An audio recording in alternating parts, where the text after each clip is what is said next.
future of Africa is being defined right now, in real time.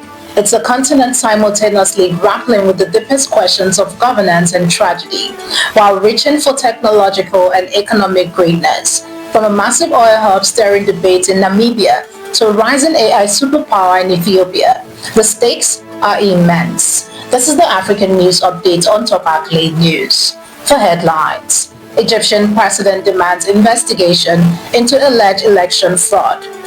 Dangote's $2.4 billion Namibian Walvis Bay oil hub sparked debate in Namibia. Ethiopia's AI Institute gains continental recognition. Eswatini confirms $5 million US deal to receive deportees.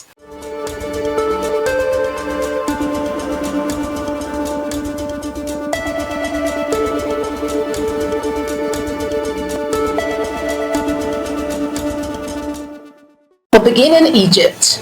Egypt's President Abdel Fattah el-Sisi called on the National Elections Authority to investigate alleged vote buying, ballot tampering, and procedural lapses during this month's parliamentary elections, which are expected to produce a pro-government majority for 2025 to 2030.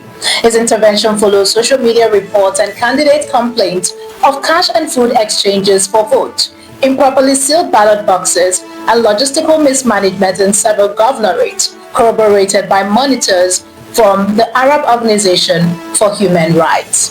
El-Sisi urged full transparency, certified vote tallies for candidates, and the possibilities of annulment or reruns in affected districts. Analysts says the controversy highlights long-standing concerns over patronage and wealth-driven politics in Egypt.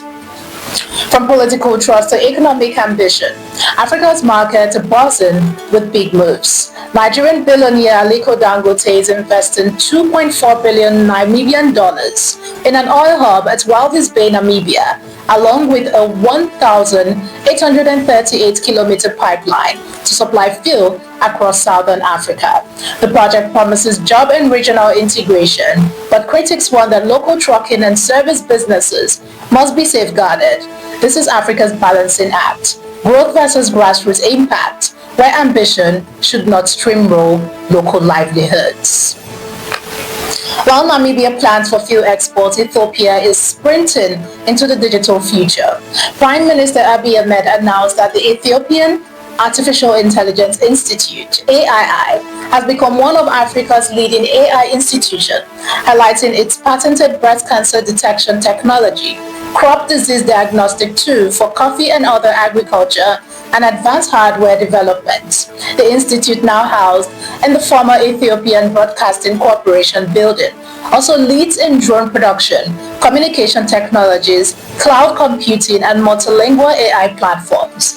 Prime Minister Abiy emphasized the importance of fully embracing the AI revolution to avoid falling behind global advancement. Analysts says the AII's progress signals that Ethiopia is no longer waiting for the future. It is building it today.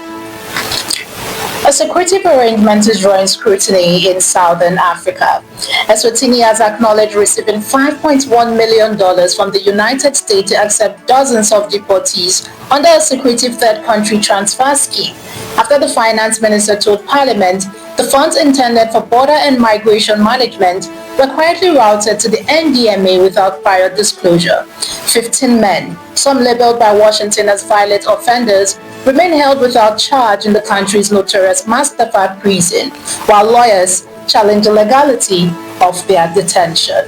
You're watching the African News Update on Top Accolade News. Do stay with us. Still to come.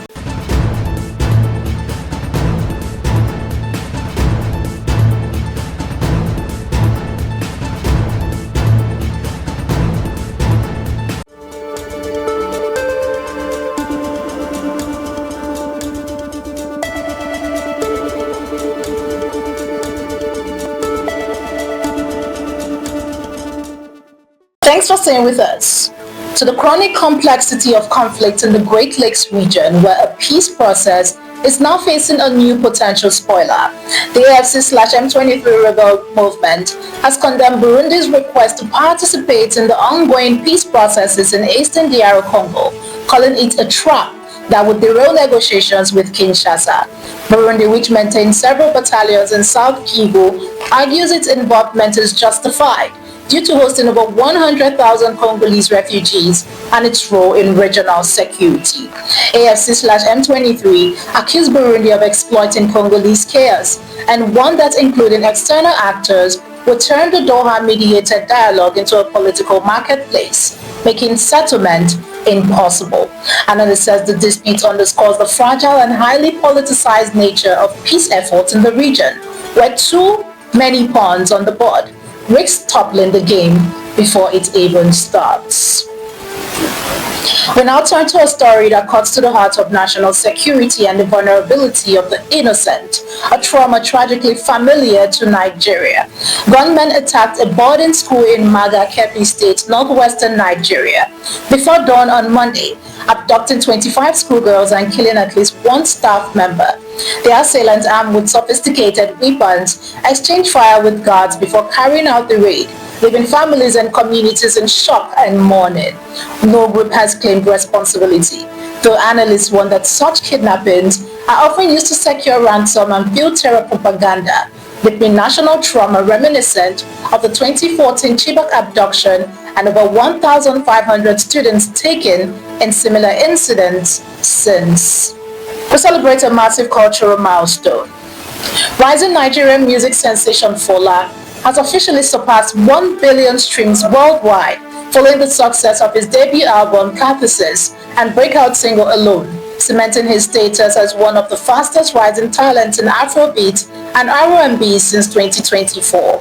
His career trajectory, from freestyles and early EPs like What a Feeling to chart-topping global recognition, reflect both his unique musical style and the continuing global surge of Afrobeats, positioning him as a frontrunner for the next rated prize at the upcoming Headies Awards. From freestyling in his bedroom to a billion streams worldwide, Fola's rise proved that talent paired with resilience can echo across continents. Finally, we end with the spirit of youth and promise of sports. The Football Association of Zambia officially welcomed the Under-17 men's national team back from the 2025 Under-17 World Cup in Qatar, praising their effort despite exiting the tournament in the round of 32 following 3-1 loss to Mali. The association encouraged the young players to remain focused, highlighting their potential to achieve professional success and win future titles, and revealed that a comprehensive development plan will soon be unveiled to nurture their talent. Though the journey ended sooner than hoped, Zambia's young stars have laid the foundation for a future that could shine on football's biggest stage.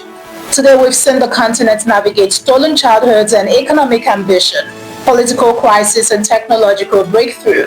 Africa's progress is not a single path, but a sum of triumph and tragedies that demand our attention, our empathy, and our relentless hope. I'm Oluwole Ojewale, and this is the African News Update on Top Accolade News, keeping you connected to the pulse of the continent.